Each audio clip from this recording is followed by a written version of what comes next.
All right, thank you, Jack. Well, the pace car, we understand, has been stolen. The officials are not driving this thing, and somebody has actually gotten in the pace car and stole it. There are at least 2 policemen on motorcycles, plus this car, that are pursuing the pace car right now. And up till now, the pace car has not been caught. They've created a roadblock there coming off of turn number 4, head towards the tri-oval, and we think there is some unusual drama occurring here. Let's see what happens when he gets to the roadblock.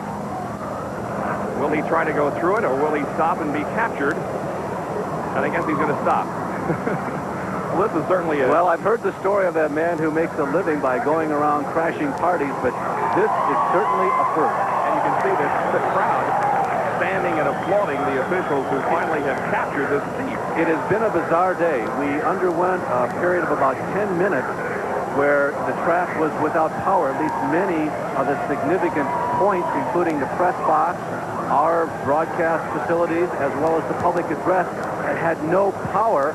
That was about a half hour ago, and now this occurs. So some strange and bizarre occurrences before the start of the Winston 500. Well, you can see that they're dealing with this individual rather sternly and trying to get him out of the car so that we can get everybody back in place and begin this Winston 500. But boy, what an unbelievable way to start the events here. And you can see more officials, police officers arriving. Logano has a big run, getting back for Kyle Busch right here. I don't know. Looks like they might have a run. They do. Back down, come back down, come back down. Cut the other way. Half a lap to go. Here comes Stewart in the 33 as Logano goes to the point. 3 wide in turn 4. A squeeze to the outside wall. Trouble in the corner. Hard, vicious crash. Who gets through to win the race? Caution flag has just been called. The race leader is James Butcher in the 30 car. Unbelievable. A heavy crash in the final corner of the race. Kyle Busch's car. Trevor Bayne. Ricky Stenhouse. It looked like Stewart tried to force it on the outside. Not quite enough room to make it happen. Well, he had the room. I think that maybe Joey Logano moved up to try to... 10 cars chasing after him in the draft. Final lap at Talladega. Who's going to get back here first? I like Kurt Busch's chances. I spoke way too early. Yeah, he's got the momentum right here with Allgaier. There they go. Oh, he side drafted as hard as he could. He split them up. Don't count Logano and Bowman out, though. Here they come. Here comes 20 in Vickers, 11 in Sadler up through the middle. Oh, Bowman trying to stay with Logano. Kurt Busch sliding up the track to block. Here comes Regan Smith to the outside. Logano moves to try and pick him up. Smith to the bottom. Vickers turned around. Who gets to the checkered flag? Here they come to the stripe while they crash behind him. Unbelievable. Who won? Casey Kane, I think, is the winner. The winner of this race has just been called. It's Regan Smith in the 7. He was apparently ahead at the moment of caution. Oh, yeah, boy. And I'm telling you, he got that win with some really aggressive driving, gutsy driving on his part. He didn't lift and push anyone. He pulled right down across the pack and drove to the front. Was the one that helped the car recover faster after he got shuffled out of the draft. We haven't seen much recovery here, so I'm really glad they didn't use the other one, but they got to be thinking, man, this shit takes a long time for us to get back up to the front. Now, do remember, though, that they didn't run in packs like this in practice, so a lot of the things we talk about, the things that are unknown, they're finding out now for the 3 car. Hard to recover. It's a white flag. Jeff Gordon has 2.5 miles to go before he wins this event. It'll be his second NASCAR Winston Cup victory. He brings the car through corner number 1, okay, and onto the short chute. There's Brett Bodine. It looks like Brett's getting a little bit closer, but does he have time? He is getting closer. On to the backstretch now with less than 1/2 lap to go for Jeff Gordon. He eyes turn number 3. Listen to the crowd as they acknowledge Jeff Gordon when he goes by. It's an unbelievable situation in Indianapolis. Here he is in the 4th turn. This is his final trip around turn number 4. And Jeff Gordon is about to write his name in the racing history books. Years from today, when 79 stock car races have been run here, we'll remember the name. Jeff Gordon, winner of the inaugural Brickyard 400. Man, oh man, oh man. Jeff is screaming on his radio back to the pit crew. Oh my God, I did it! I did it! Yes! Here in the quad oval, he took a look to the inside, couldn't make the move. He'll head for the top side of the racetrack in turns 1 and 2, but Dale Earnhardt maintains the lead down the backstretch for the final time. Labonte right on the rear spoiler. And Earnhardt goes in high. That's going to leave some room for Labonte on the bottom. Here comes Bubba Labonte making a charge. They come toward the line. Who will it be? It is going to be. I don't know. I don't either. Will look like Earnhardt just by a little bit. That was one of the closest finishes in the history of NASCAR. And Chalky Myers just said, who won? Who won? And Earnhardt's crew celebrates, so apparently he's won. It did look as if he had just a fraction of an inch advantage at the line. John Kernan. Well, I'm with Richard Childers. Richard is going to climb down off the box. He talked to Dale. He didn't know who won it. He asked Dale who won it. So, Richard, who won it? The scoring monitor said we did, and this is electrical, so, you know, if it's official and we did win it, I mean, that's what racing's all about right there, and that's what we've been wanting to see. Flag is out. Here we go. Who's going to win it at Daytona? We see Reese. Oh, look out. Okay, look out. Into the wall. He caroms off. Everybody else gets by. He'll go back into the wall. The white flag's still out. No caution on the racing down into turn 3. Junior's right on the bumper. Clint Boyer. Does he make history? Dale Earnhardt Jr. or does Clint Boyer win? And here comes Tony Stewart. He's getting the push from Castle. Coming out of 4. This is really going to be close. Here goes Junior to the inside. Junior to the inside. Boyer takes the lead and holds on and the stripe. It's Boyer. Stewart. I thought it was Boyer, but Tony Stewart does it. Wow. Holy cow. Oh. They're saying Boyer's the winner. That was too close to call. I thought so too, and then the scoring monitor came up and said Stewart. It looked like Boyer had it, and NASCAR is saying it is Clint Boyer. Well, Tony Stewart doesn't know that. Now we're holding 4. Nope, it is okay, official. That's now Tony Stewart. It is Great official. job, buddy. Great job. Woof. 4 in a row, baby. 4 in a row is right. Oh, my goodness. Wow. 6 out of the last 7. Tony Stewart, his 16th Daytona win. And the streak continues. He's won at least one event since 2005 during Speed Weeks. Let's go back and take another look at this, because this was oh so close. There it is. It's right at the very front. 7 1/1000ths of a second. Incredible. 18 laps to go as Jeff Gordon will lead him down here. Denny Hamlin, Juan Pablo Montoya all the way across the racetrack. Oh, I saw that one coming. Truex gave the 42 Montoya a shot. Oh, he gets hit by Jeff Burton in the left front. Yes, that's my fault. The 29 car, Kevin Harvick, has heavy damage. Burton has damage. 2 of the Richard Childers cars are running in the top 12. Are sitting parked in turn 1. Now, Harvick's really mad at Montoya right now. He's parked in front of him. He's not going to let him move. They both got an issue. See if they're going to fight. I want to see this. All right. Montoya is upset. Harvick is not a guy you want to mess with. Watch this. Oh, here we go.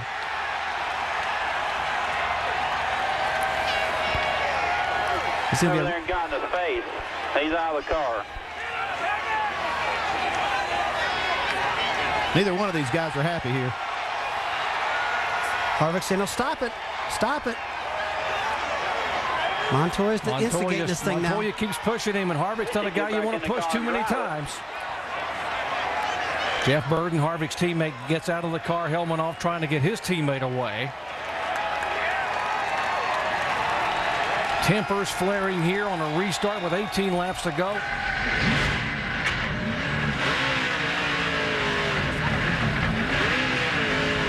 Go was still on the lead lap. Can you hear me, Juan? Juan Pablo Montoya. What was your interpretation of what happened? Well, my interpretation was you just got run over. I guess the one ran over the 42, but you know, it's one of those things where our Shell Pennzoil Chevrolet was really good there at the end, and just it felt like we'd saved our car enough to have a chance to win there, and it all just goes up in smoke because you know, some people get impatient. But just hate it, frustrated with 42. Just seems like he runs over somebody every week. It seems like emotions did escalate a little bit there. What were you guys talking about? I was talking about kicking his ass because that's how I felt about it. Well, you know, we had a very long first gear and our restarts were always slow, and it's a little disappointing because, you know, we had a really fast car, so I went for the inside to defend the one car, and he punned me. He just hit me behind on the braking, and he spun me, and when he spun me, I collected the 29, and, you know, I got out of the car, so the car was completely trashed, and I went to Kevin and said, you know, it wasn't my fault. I got hit from behind, and he's, you know, he started shouting and grabbing me, and I don't appreciate that, you know. If it would have been my fault, I would go and say, you know, of course it's my fault. And he starts saying all kinds of things, and I don't appreciate that, you know. I have a lot of respect for the guy who I used to have a lot of respect for a guy like that, because he helped me a lot to start with, and I tried to tell him, dude, if it was my fault, I'd appreciate, you know, I'll say sorry, but when it's not even my fault, don't come and push me around. Guys down the stretch, look out, trouble! Kurt's into the wall, Boyer's in it as well. And Kurt's getting the worst of it. Like a little bump drafting going on right there. We're trying to gain the advantage. Looked like the 48 got into the back of him a little bit. Boy, he almost came back out onto the track right there, and there is the view as Kurt takes the wheel off. Man, look at this car. Oh, man, further back, Elliott Sadler. And look at this, the engine is out of this thing. Oh, my God. Well, that's the whole suspension. It's like the front part of the front suspension. The window net is down for Elliott. He's got the helmet off already. That is the best news.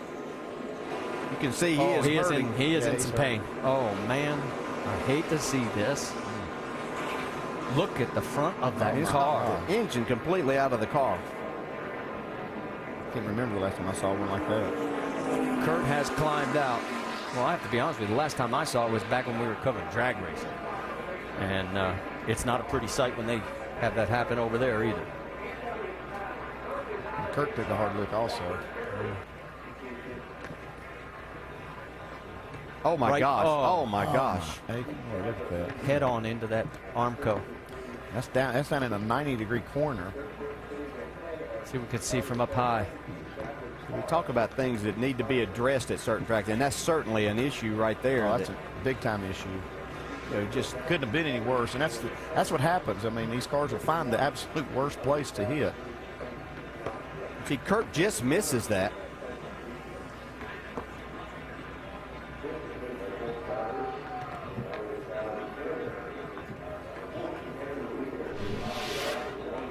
Well, you can see that the cleanup is going to take quite a while here, as we are under a red flag condition with 35 laps remaining.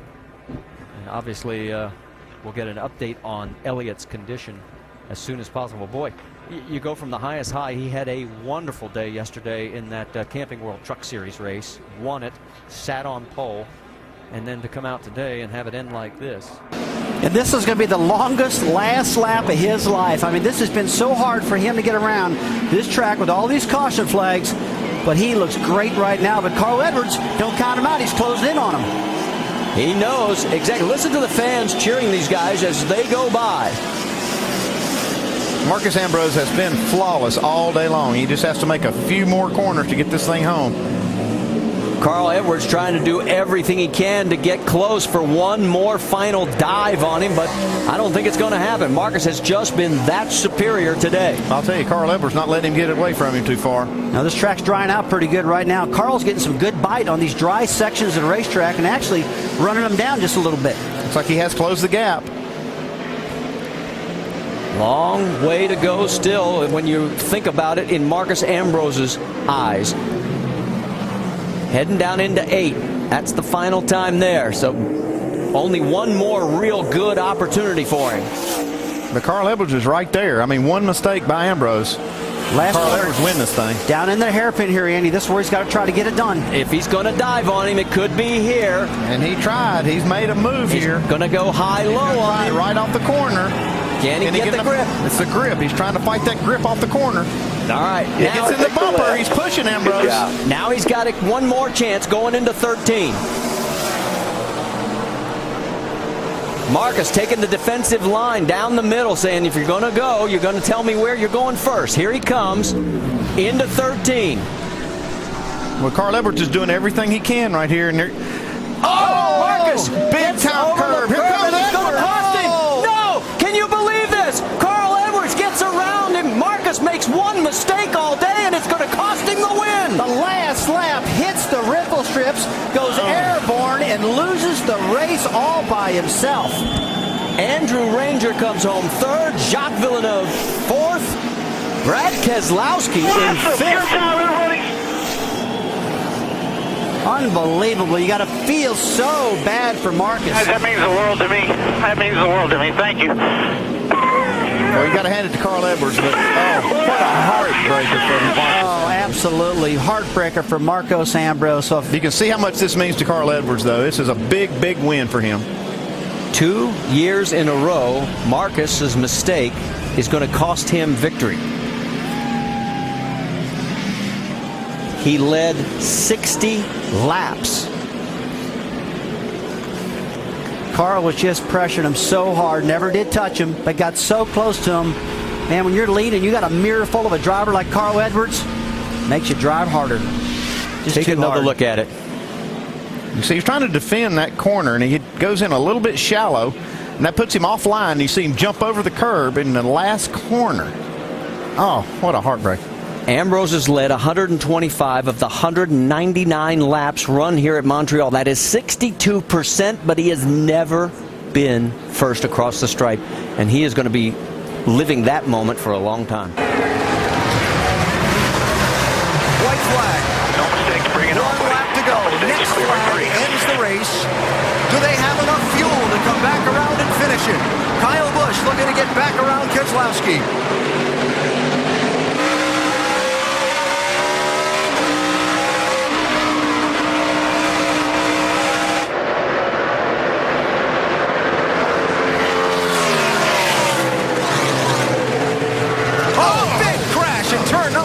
David Ruderman. Oh, goodness. 6 gets, it's like, oh my gosh. Goodness gracious. Wow. Like Boris Said, got into the 6 car. David Reagan. Oh, my goodness.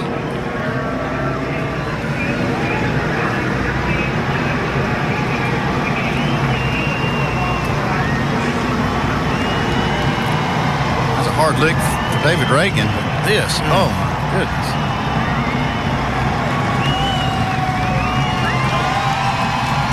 Longfellow is also into the wall in that.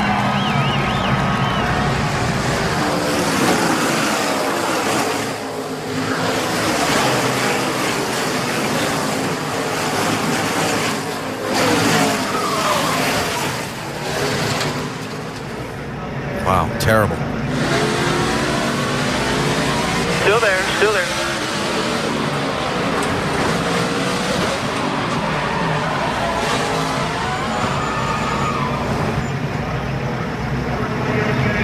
About 3 hard licks for Reagan. All right, 50 yards, Marcus. Green, green, green, green, green.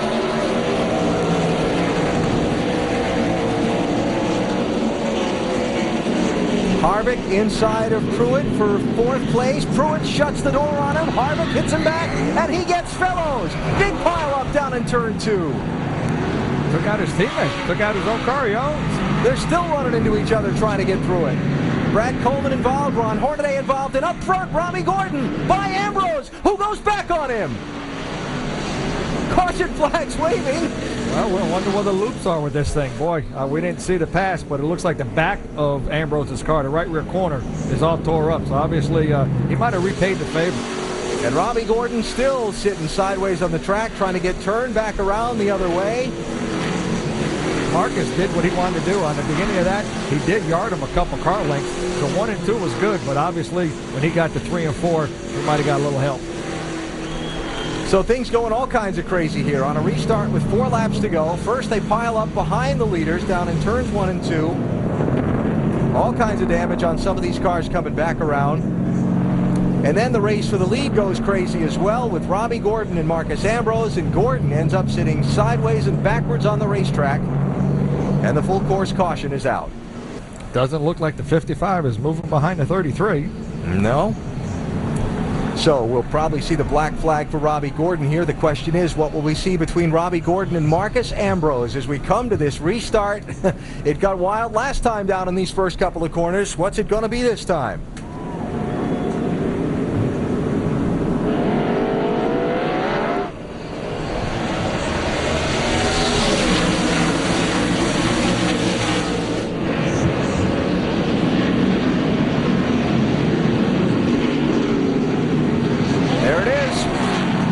See that coming, could you?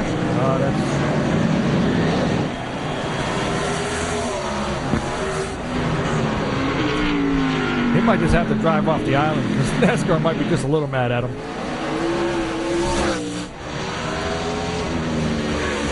All right, so the lead is changing hands here now. Kevin Harvick has just gone out in front. A confusing situation to this race. Robbie Gordon may now be first in line on the racetrack, but the lead belongs to Kevin Harvick.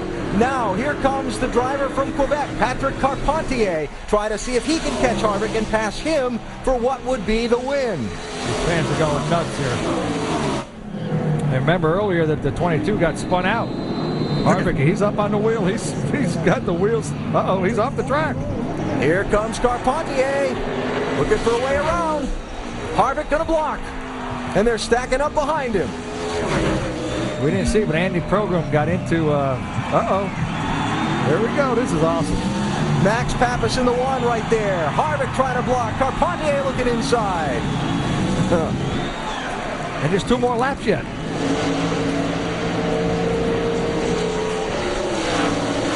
Andy Program got in the back into the side of the 59, so Andy was leading the race for about 2 feet. So here they come to the white flag to begin the final lap. Kevin Harvick is the race leader. Patrick Carpentier in the 22 from Quebec is second, trying to find a way around. Max Pappas is third in the one. 13 corners to go. Patrick got in a little hot there. He's opening up the chance for Kevin to get away. Here comes Max Pappas inside of Carpentier. They're going to make the corner. One of them.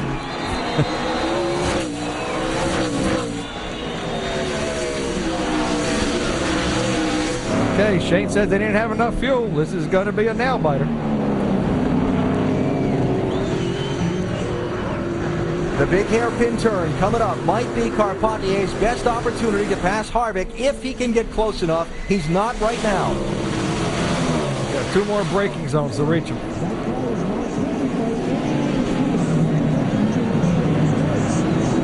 Now they'll make that run down to that big hairpin turn. Look at Harvick sliding sideways. All these guys, they're up on it, and as fast as they'll go, they're going.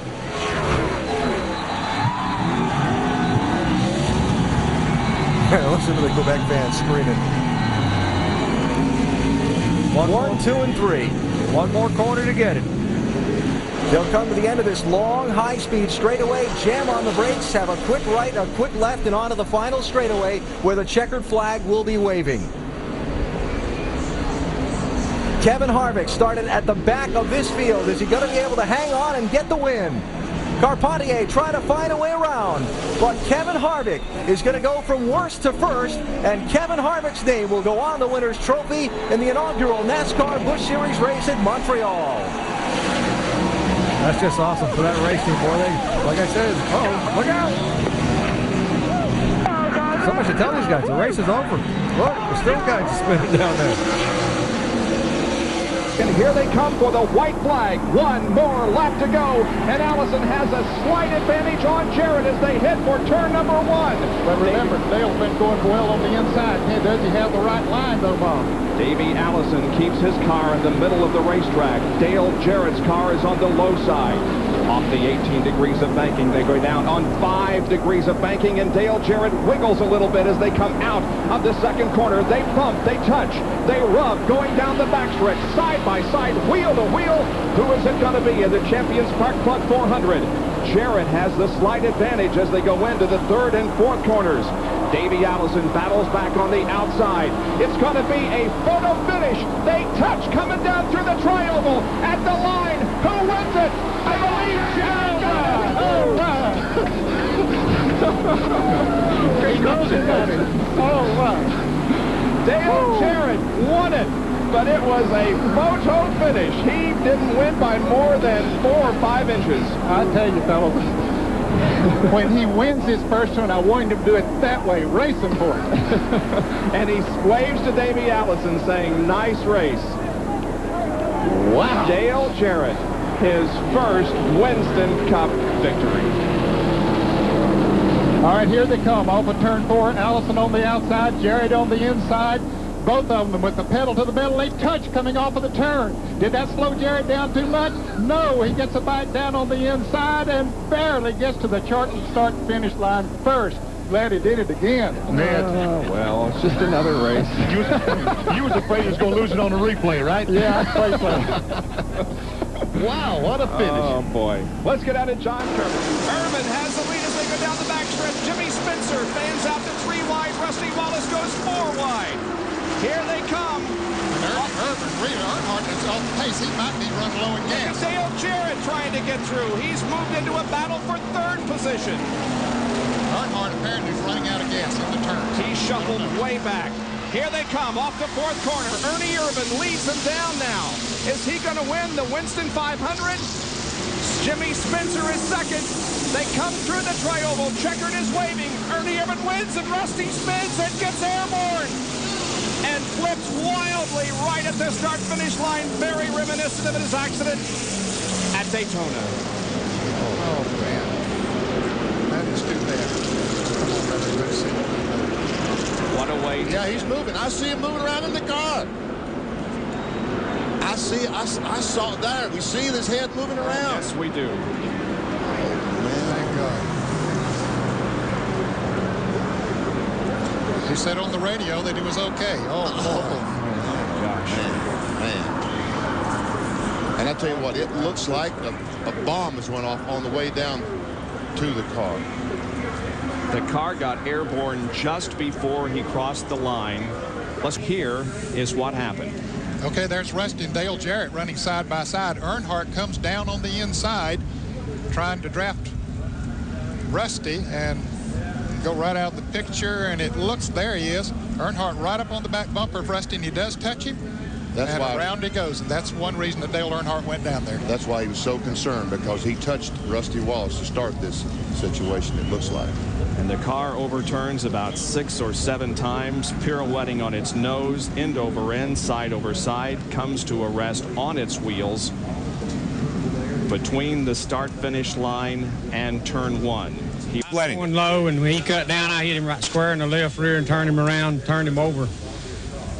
Just trying to go for the hole, but everybody's sort of blocking everybody that last lap. And the 4 car, and we run together down there in 1 and 2, and everybody's running over each other down the back straightaway, sort of just to get back to the line. It was one of them deals. They dropped the flag 2 laps to go and bunch them up. That's what they're going to get, a slugfest. And I went down and talked to Rusty. I got his gloves. He took his gloves off. He was talking to me while they were getting him out of the car. And I just hope he ain't hurt seriously or nothing. And I hate it for the guys that work on this team. They're a good bunch of good boys, and I hate it happen. He can get by Stewart, which it looked like he will. Man, oh man, look at Labonte go. He's got 2nd, and they're coming up on 2 laps to go. He's going to catch him. Can he pass him? This might be deja vu all over again, but in reverse. And Labonte inside of Earnhardt. He taps him going into the third corner. He gets way down on the apron of the track. Coming to the white flag. There's a leader change, and Labonte takes the lead. And meanwhile, Ricky Rudd trying to... Oh, and Earnhardt spins him out. Oh, man. And Tony Stewart is involved in the crash, as is Mark Martin, Sterling Marlin, and several others. Dale Earnhardt takes the checkered flag. And Jimmy Spencer ran second.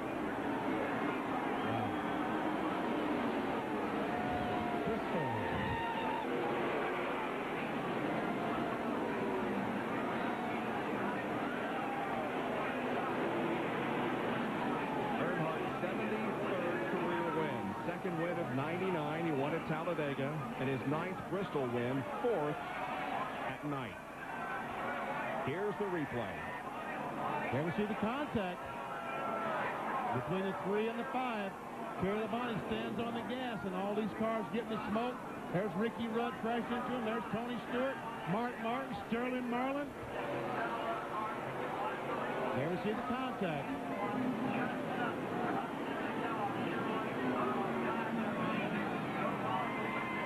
That's too bad. There will be talk about this one for a long time. John Kerr. To the white flag. Last lap at Montreal. Even if the caution comes out, the race will be over. The field will be frozen. Pappas looking to close in. If they tangle, the 32 will try and pounce.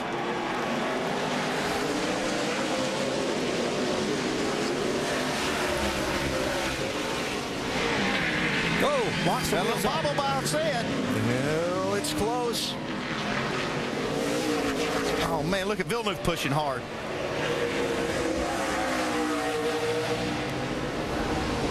Oh, inside for second. Villeneuve. Can he stay there? No, Pappas gets back by. Now Pappas has to try and chase Boris Said back down. And that's just what Boris Said needed. Let those guys race, let him get out of Dodge. And he pulls about 10 car lengths on him. Turn 8 and turn 9. There's Robbie Gordon's car as the driver walks away.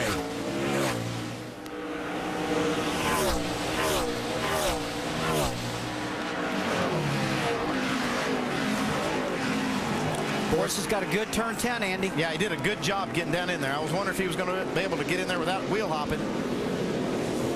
That's the key right there. I believe he can hold him off through these next 2 corners. Remember, it was the last corner of the last lap last year. One little mistake that cost Marcus Ambrose the win and allowed Carl Edwards to go by. Here's Pappas inside of Boris. He got him. Boris going to try the crossover. Clear. Pappas over the curves. Here comes Boris Said. Drag racing to the finish line, side by side. Who's going to get here first? It is, I think, Boris Said. I think he got him by a bumper. Unreal. Boris Said wins by a bumper. You're exactly right. Total finish there. Wow. I know NASCAR will go check the photo finish camera on that one. Boys. Real it was proud that of you. close. You guys did a great job. It sure looked to me like Boris Said got there by the width of that front bumper on that car. What a finish. Check it out. Man, what a move Max Pappas put on Boris Said getting into these 2 corners. But then he hopped the curb coming out of that corner, and Boris got to his inside, and it was a drag race from there. Same thing we saw last year with Marcus Ambrose and Carl Edwards. And from the photo finish camera, it is indeed Boris Said, a winner in the Nationwide Series, finally. How do you say it, Alan? Boris Said just broke Max Pappas's heart. Yeah. More lap. White flag in the air at Daytona. Regan Smith to the outside. Keselowski pushing him. That's where that side draft comes into play. You can see Sam Hornish coming off the bumper of Stewart. Up the center. Bowman pushed by Kligerman. Somehow they got out of it and saved it. Hornish now back behind Stewart. Up to the outside. 2 is Brian Scott. See, Tony Stewart just bulled his way through there to get an opportunity, and he's going to have it too. Final corner at Daytona. Who's going to get here first? Regan Smith 7. Keselowski 22. Stewart 33. And contact. Smith turned around. Tony Stewart is going to win this race. A terrible crash coming to the finish. This is a big wreck. Kyle Larson's car with the front end severely torn off.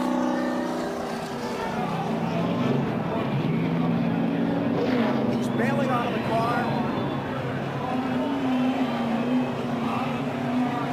Part of that car did pierce the catch fencing, shy of the start-finish line. You see some of the others involved.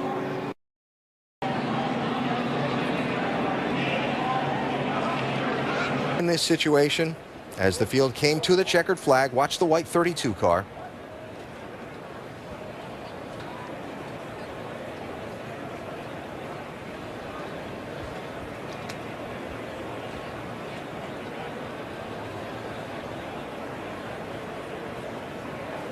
And again, Kyle Larson did climb from that machine. You heard from him a minute ago. Now on the cool-down lap. Yeah, I can understand them a little bit. They were having some contact at the end of the race. But not sure about some of this other stuff. I didn't see a whole lot that Denny Hamlin did wrong in that, in trying to race in that scenario there. Now as the cars stack up at the entrance to the pit road, that's the hit Matt Kenseth was talking about. And while doing that, Keselowski runs into the back of Tony Stewart, so then this.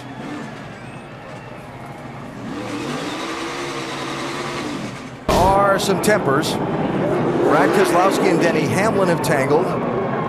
Then Keselowski and Tony Stewart.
Well now, the sparks have flown. Yes, they have. And the fenders have bent even after the checkered flag. We'll have to see what all brought all of that on, but unhappy drivers for sure.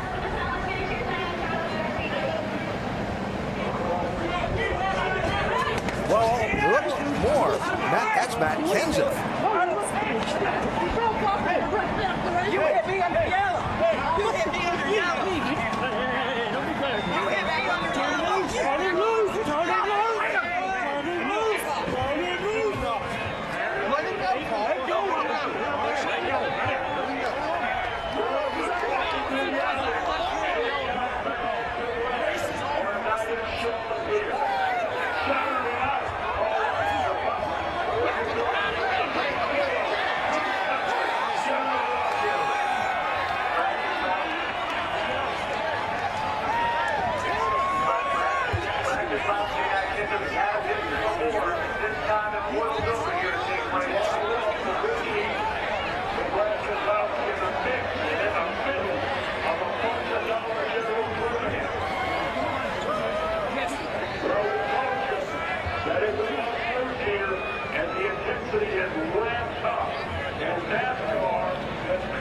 I'll bet the garage is an interesting place to be right now, huh, Dave? Matt, what is the message you tried to get across to Brad there?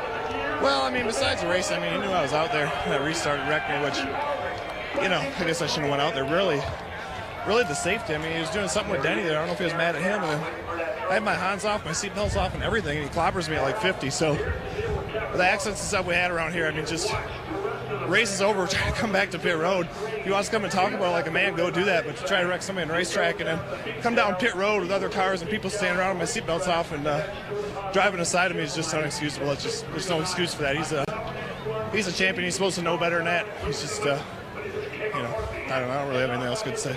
Matt, you were involved with him in the 63 to go restart. What was going on there? On the restart, I just rolled outside of him in the dog leg, and he knew I was there and just ran me out of the room, ran me in the wall because he didn't want to get past, which I shouldn't have went there, but there's a lot of guys you can race like that, and they know you're there, and they'll give you the room, and he's usually one of them. He just, he did it on purpose, just ran me in the wall because he didn't want to get past. Thanks, Matt. Full of emotions down here, maybe. Denny, talk about the aggression on the track and the aggression afterwards. Yeah, we were on that green-white checker. We had Brad behind us. We knew he was going to be aggressive because it's his only shot, but it's, you know, he just ran right into us and knocked us up the racetrack, and I showed him his displeasure on the cool-down lap, and I brake checked him down the back stretch to give everyone the whole story, and then he tried to spin us out.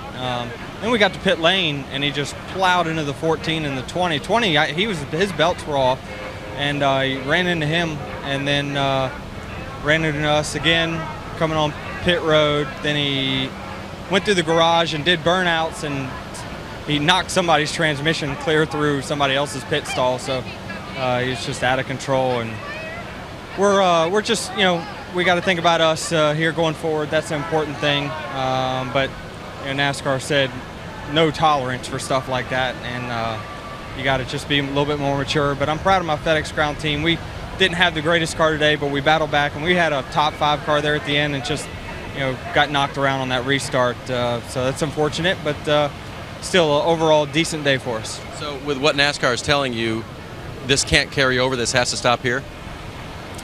NASCAR hasn't told me anything. They told me, don't go after him. You got too much to lose. If I would have wrecked, he would have been in big trouble. I'd been waiting for him, but he cost us 6 spots, but what goes around comes around.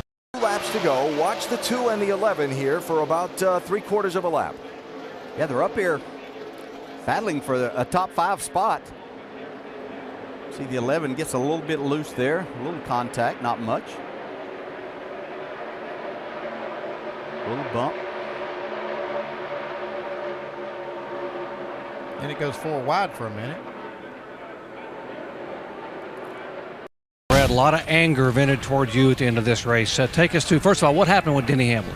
Well, I think first off, Detroit Genuine Parts Ford was good today. We're probably going to have a 4th or 5th place run, and just didn't catch a break in so many different ways, but I'm really proud of everyone on Team Penske. And then, you know, through just this whole sequence of events, you know, I think the 20 car gotten back of me on one of the restarts, just a racing deal. I wasn't mad at him, but when the last yell came out, he got the waiver on, and when he came by and swung at my car and tore the whole right front off of it.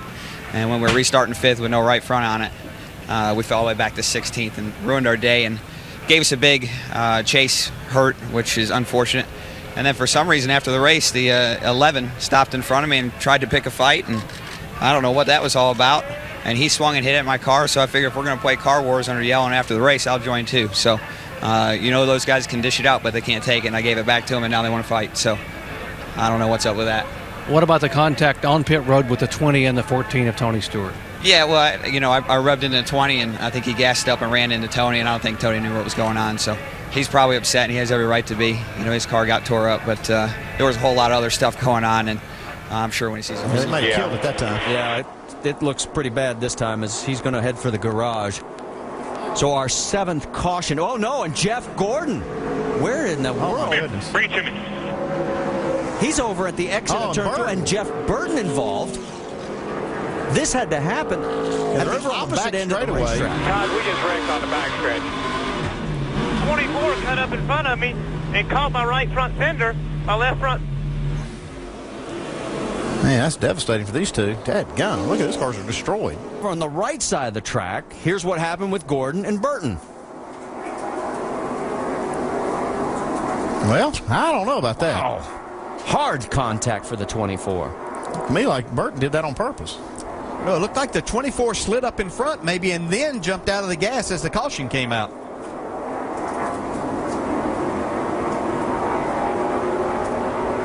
That's a pretty good lick, too. I don't know if maybe they made a little contact earlier. Well, Jeff is out of the car and appears to be okay. And it looks like I said, he's- that could have been that caution came out right at that time as he was making that pass. And Jeff doesn't look very happy right here. Now, they were running 18th and 19th at the time of this crash. So we have a multiple incident at both ends of the speedway for our 7th caution here at Texas. And Jeff making his way. Well, there was an ambulance at Jeff's car. He's walking over to They're Jeff all mad Burton's. at us because the way we raced him in 3 and 4, and he pulled up beside us and just tried to fake like he was going to turn into us coming off turn 2, and that's what caused all that crap back there. Before it's over and done with now, we'll just get her fixed and roll on. Yeah, it's not. Jeff Gordon's not happy at all. And they're going to go and talk it out here. Oh, and this is. Well, we've got a fight breaking out. Yeah, Jeff's not happy. Jeff Gordon not happy with what happened there. Officials stepping in between, but this is far from over.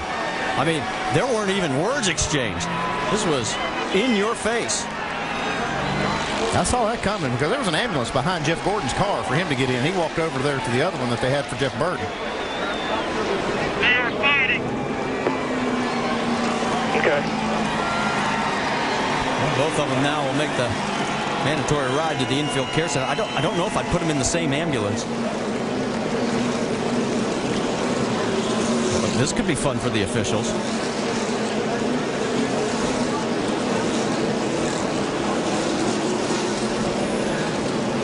I don't know if that was a good idea or not. You made mention there was another. So yeah, there's you see the ambulance. There's the other ambulance on the upper There's right. another one right there. On the black flag. He's turning Clint Boyer into the wall, collecting Joey Logano. Caution flag is out. That was a real act of a champion. Almirola slides in. Did the leader take the white flag before the caution came out?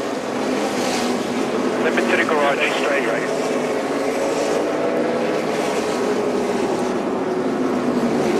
Fire's gone, fire's gone. Yeah, the fire's back. Late lapse retaliation. Fire, if you want to stop right there, there's a fire truck that get to you if you stop right there. Checking with NASCAR, the caution was out before the white flag. We're not done with this race yet. No, it's down now, it's down. You're good. Just stay on. And mayhem in the late laps here at Phoenix. You saw the first incident that cut the tire with Jeff Gordon, put him into the wall. He basically waited on Clint Boyer to come around and took him out. All this was happening right in front of Brad Keselowski, and he was racing Joey Logano, and I was afraid they were going to get caught up, or Brad was going to get caught up into it. He somehow got through it. Jeff has been summoned to the NASCAR hauler for a post-race visit. Well, they said they were going to let him have at it. That's having at it right there. That's a year's worth of frustration. Oh, conflict. The crews are in it.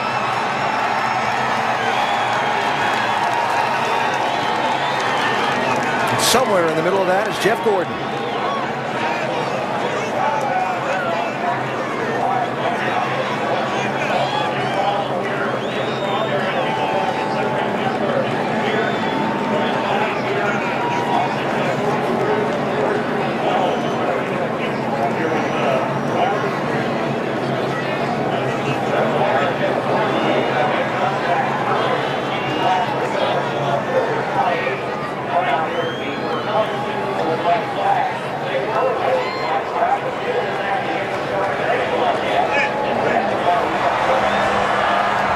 I'm sure Clint Boyer wants his opportunity at this. Can't really blame him.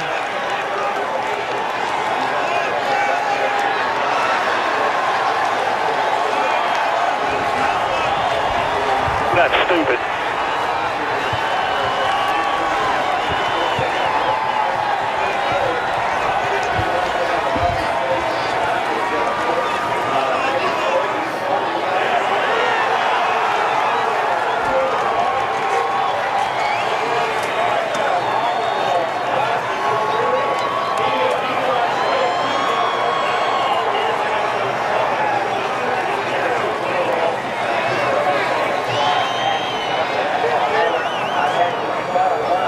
Well, the tempers have boiled over here in Phoenix after late race contact between Jeff Gordon and Clint Boyer, and then a payback.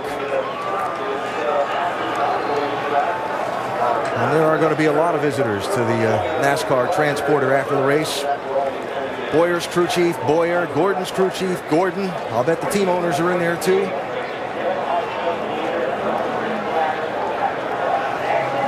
And this cost Boyer a lot. It was going to be third in points, just with still an opportunity. Yeah, with an opportunity, just a few points behind Jimmy Johnson. He was maybe 7 or 8 points as they were running behind Jimmy Johnson. Jeff Gordon and Clint Boyer racing for 5th position. Then this, the payback,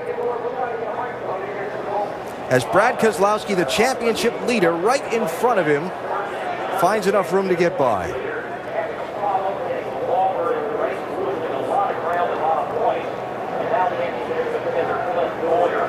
Almirola got in the oil there and couldn't get his car under control.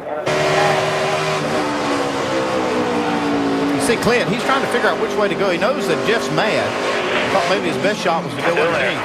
Still there. Jeff just very determined to take care of business. That was a real act of a champion. You okay there? Air Force One is flying a special guest into town as the crowd and drivers at Daytona await the radio command from the nation's most visible racing fan. All right, gentlemen, start your engines. Across the yellow line on the front straight here, there will be 3 laps remaining in the race. They're now on lap 150, and a car is spun out. Doug Heveren's car is spun out in turn 1. So now the yellow caution flag may be coming out. Indeed, as I look just below us, the yellow caution flag is going to come out. This will, in all intents and purposes, perhaps be the last lap of the race. The rule requires them to solidify under the caution at the beginning of the next lap. It's an incredible situation. Now, are they going to race to the line? This is an interesting rule situation, Jim. You are allowed to race to the line once the yellow has come out. Cale Yarborough did that. Richard Petty is counterattacking. This may be the race that we're looking at here as they sweep up into traffic. A highly dangerous situation. Coming down the front straight. Here they are, Sam. They will come across the yellow line just about together, but Petty had the lead. By the nose of the car, Richard Petty was just in front of Cale Yarborough as they came across the line. Now they have completed 158 laps. There are... Well, that front group there are protecting that inside. Every one of them. They've seen cars try to take a shot at them up on the high side. Did Earnhardt make contact with somebody there? He was on the inside of Rich Bickle, and they're going to the grass. Always, Earnhardt, if you're going to pass him on the inside, it's going to be on the grass, Ned. He's down on the very bottom of the racetrack. And Mark Martin now is on the high side. He's getting shuffled way back. Let's show you what happened a moment ago with Earnhardt there on the left side of your screen. Watch the 3 car. That's Rich Bickle on his outside. They go down in the corner, and all 3 cars touch. Rusty Wallace and Bickle touch with Bickle's right side, Earnhardt's right side, and Bickle's left side touched. Less than 5 to go. Look at this pack of cars. Here comes Skinner on the outside. He faked the move to the inside. Will he have a drafting partner? He is now dead even door to door with Bobby Labonte. He's got John Andretti up there and other cars that have fallen on that outside line there now. That inside has not been protected the way it was. I told you the last time we had this many different leaders, we saw a first-time winner. Whoa! He is on the grass. He really was on the grass, folks. And he don't have mud tires. He was... Wow, at 190 miles per hour, he was on the grass in the backstretch. Earnhardt trying to come up through the middle. And Skinner has taken the lead.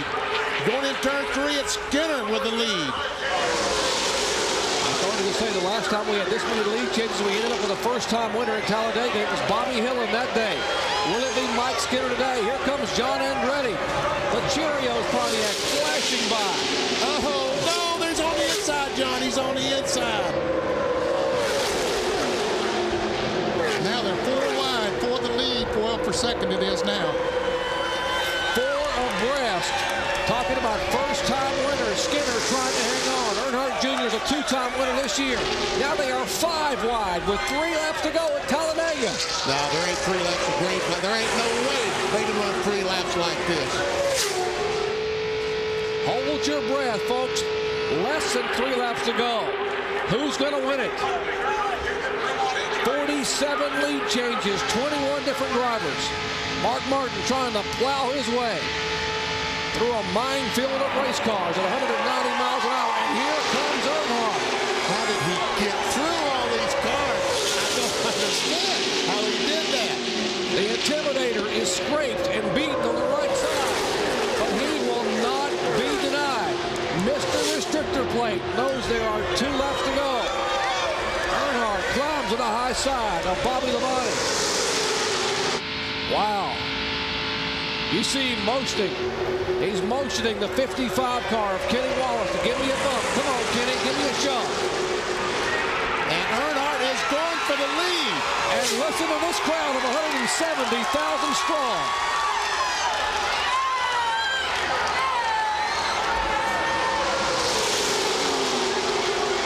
Richard Childress, both his cars running 1-2 as he comes for the white flag. Oh, Earnhardt loose. Dale Jr. out on the inside, but he's working the back end.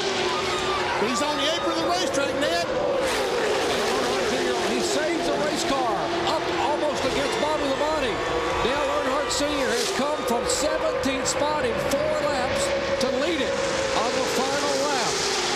But Kenny Wallace is in 2nd spot, followed by his teammate, Joe Nemechek. Nemechek was the pole sitter, and Kenny Wallace has likewise never won a Winston Cup race. 3 Chevrolets on the final lap at Talladega. $2.7 million and $1 million bonus for Dale Earnhardt if he can hang on. The No Bull 5 contender, Mr. Restrictor Plate, Dale Earnhardt comes down and will take his 10th career victory at Talladega in the Winston 500. The crash as the team across the start-finish line. It was wild. I didn't have any thought that I'd have a chance at winning this race, starting where I did on that restart.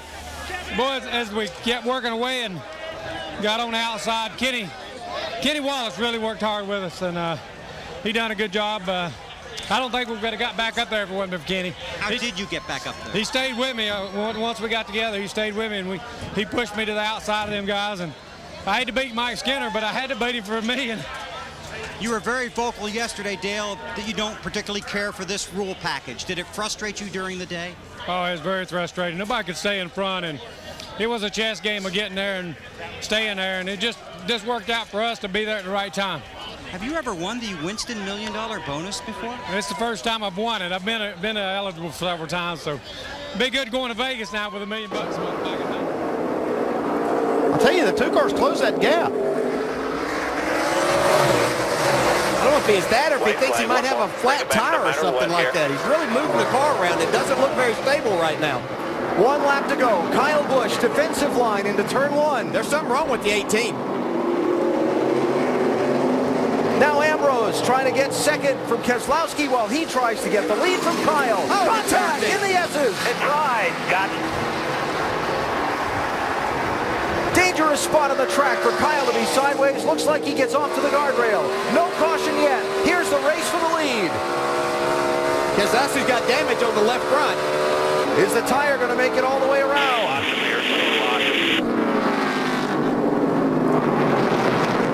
And will the 9 help him? Oh, everybody's in the grass. Oh, you're clear. Dig.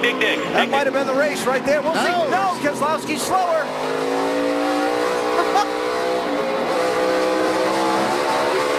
Keselowski's got a problem. Trying to stay with Ambrose. 2 final corners. Do they use the bumpers? A nudge, a push. Can Ambrose save it? To the checkered flag. Who gets here first? Clear. Ambrose 9, Keselowski 2. Final corner. Marcos Ambrose is going to win at Watkins Glen in a remarkable last lap turn of events. All right, first time winner of the NASCAR Sprint Cup Series, baby. Woo! Jeff Gordon in the wall.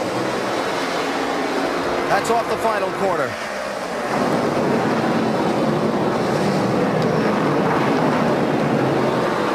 Woo! Yeah, baby!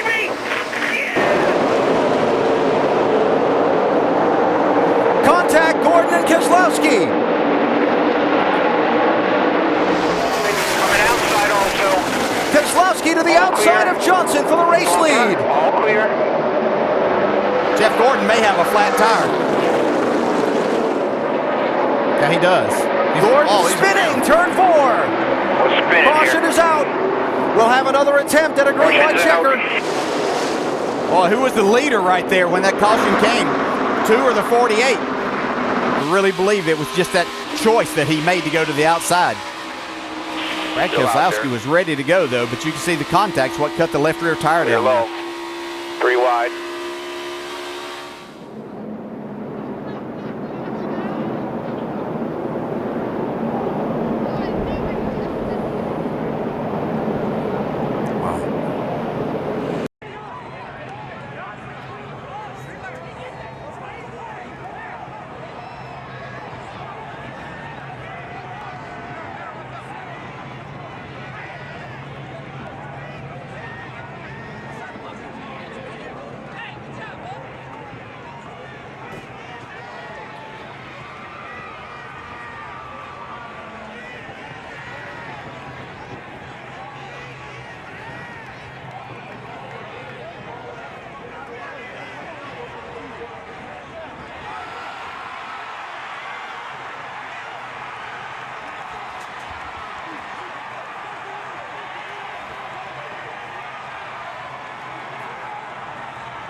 As you saw right in the middle of that is our Jamie Little.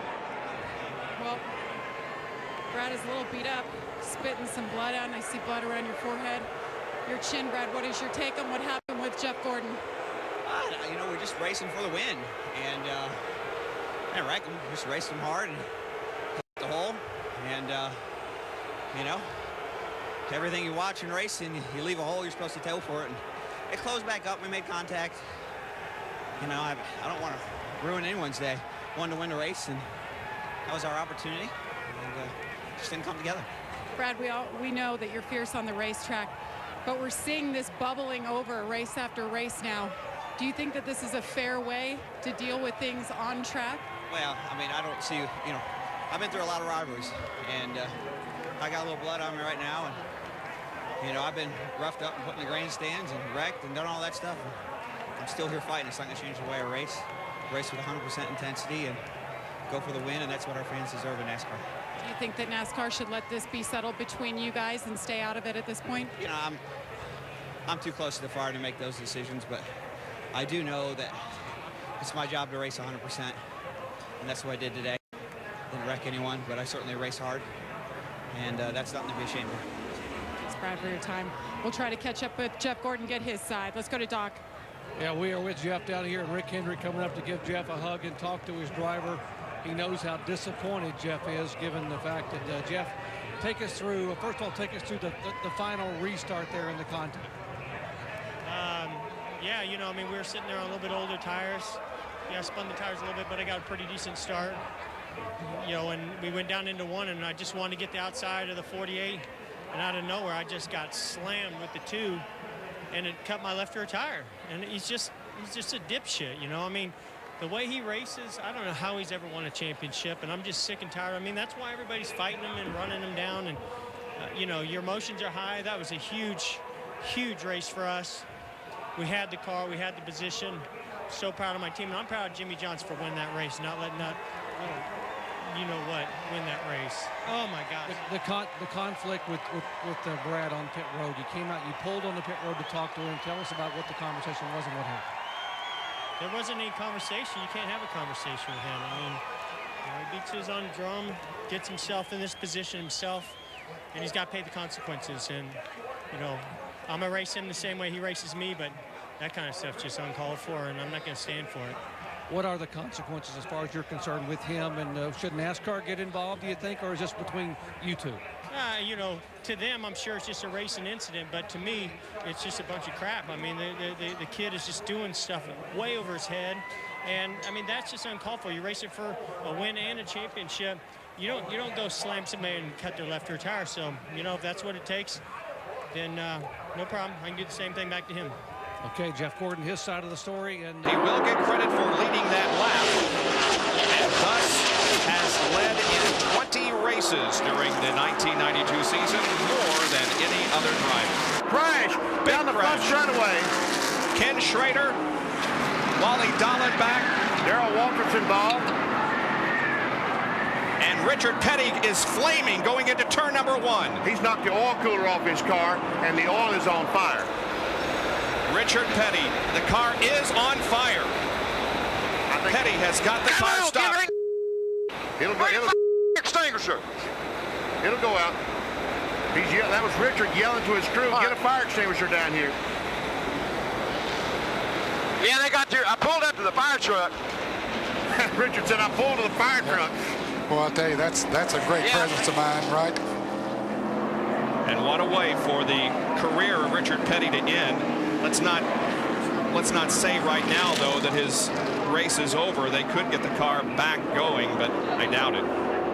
Once again, Bill Elliott got through a crash. I didn't see what happened in the crash. I just looked up and saw stuff flying. There is the king out of the car.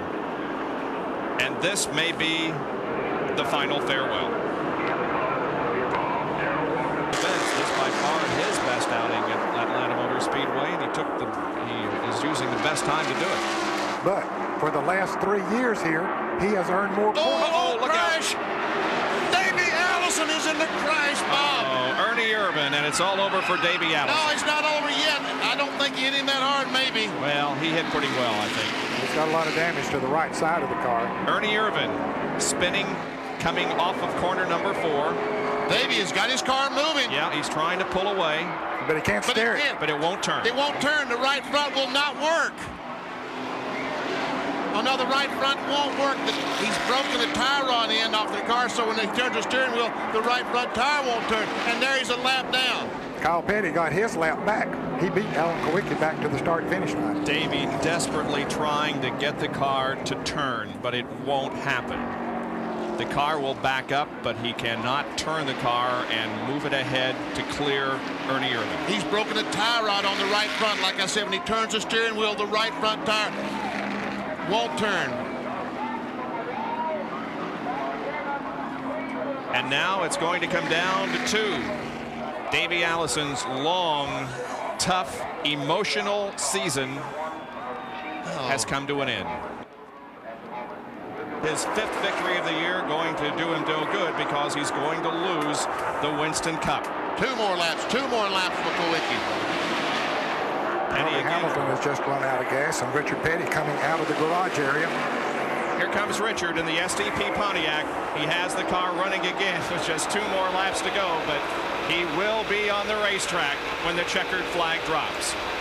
He was involved in a spectacular accident early in the race. Saw the car break an oil cooler up front, caused some white flag is out, causing some fire, but Richard is back out on the racetrack. The white flag is out. Now Alan Kowicki comes down and gets it. There is less than 1 lap to go around this 1.5-mile oval at Atlanta Motor Speedway. We are not following the winner, the leader of the race. We are focused in on Alan Kowicki, who is going to win the 1992 NASCAR Winston Cup and the $1 million bonus that goes with it. Bill Elliott comes off the 4th corner. He wins the Hooters 500. But Alan Kowicki is coming off of corner number 4, knowing that he's winning the championship. There's the checkered flag for Alan. He's the champion for 92.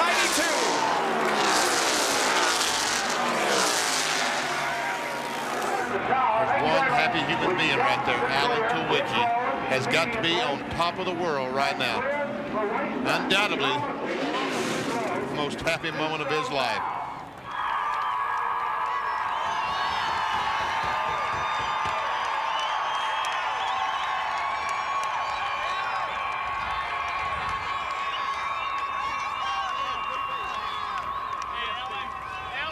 Last time an owner driver won the NASCAR Winston Cup Championship was Richard Petty in '79, and how appropriate on the day he retires, Alan Kulwicki becomes the first since then to win the title as driver and owner. Here's Jerry.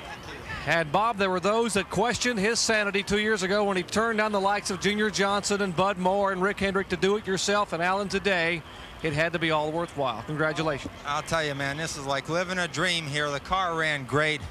Our engine was fantastic all day, and car handled real well. And the Goodyear tires, this is the fastest we've ever run at this track and the longest the tires have ever lasted. The Goodyear radials work great. I got to thank my sponsors, Hooters Restaurant, Naturally Fresh Salad Dressings, Classic Mixers, and Ford Motor Company. This Ford Thunderbird's been a great car for us all year long. We ran great. I led the most laps. I knew how far I had to go in a race to lead the most laps, and at that point, you know, there was no way that he could beat me. I was a little bit safe coming down pit road, and we lost first gear in the transmission on our first pit stop. So I had trouble getting out of the pits all day long. You know, I think that's probably where he made up a little bit of time on me, was, you know, getting in and out of the pits because we were having transmission trouble. But at that point, I knew where we were. You know, I wanted to win the race because we had led quite a while, but there'll be other races, but this championship's what I wanted. And I just, you know, thank God for the fortune to be here and to be an American and compete on the Winston Cup circuit. Man, when I moved down south years ago, this was my dream. I came in a pickup truck and a trailer, and I want to thank all the people that along the way in ASA and everywhere in my career have helped me. And you know, I said that we nicknamed this car the Underbird today. We're going into this race the underdog, and we ran good. I'm really proud of the whole team. Paul Andrews, Danny Glad, Ron Vaccaro, Randy Clary, the guys in the engine shop did great. There's more, Gary Preziosi and Shane Parsnow, Tony Gibson, Pete Jackson, Jeff Bice, Tom Mount, on and, you know, if I forgot anybody, I'm sorry, but it was a team effort. We got a great team, and I'm really proud of them. I couldn't have done it without them. It's, you know, I said, this is a long answer to one question. Cut me off whenever you're ready. That's fine, Alan. I know you're going to catch your breath. Let us just congratulate you again on becoming the 1992 Winston Cup champion. Congratulations. Thank you. I mean, this is just a storybook ending, having Hooters sponsor the race, and my dad's here, and just really wonderful. Alan Kulwicki, how appropriate here in his 7th year of driving in Winston Cup that he would drive car number 7 to the Winston Cup Championship. The last one to win as a car owner and a driver. Who else but King Richard Petty? Richard, Frank Anderson. It's been a wonderful 4 decades, and it's over. Yeah, that's what I found out when I made that last lap there. So it's been wonderful. I mean, 35 years, the good Lord's looked after us all these years. And, yeah, I'm still walking around. You know, I hate to got in a wreck and disappointed me and some of the fans, but the big deal is we're here talking to you when it's over with, and I wouldn't change none of it. I wouldn't trade nothing for nothing else. Neither would we. Thank you so much, Richard, for all the memories. Well, Bill Elliott, you did just about everything you could. You won the race, but as you said when you climbed out of the car, hey, I won, but I lost. Well, it's been a long year, and, you know, regardless of what happens, it's been one of those type seasons, and a lot of things has happened, and I mean, I'm just glad it's over with. This Budweiser Amoco team has done a fantastic job all year long. And to go out, winning the race, the last race Richard Petty will ever run in, I guess that says something. You know, we've done about everything else. We didn't win a championship. And I think we're going to go up to Bill Elliott Ford tomorrow. We're going to have a hell of a car sale. Okay, I'll see you there. Bill Elliott in Victory Lane, guys.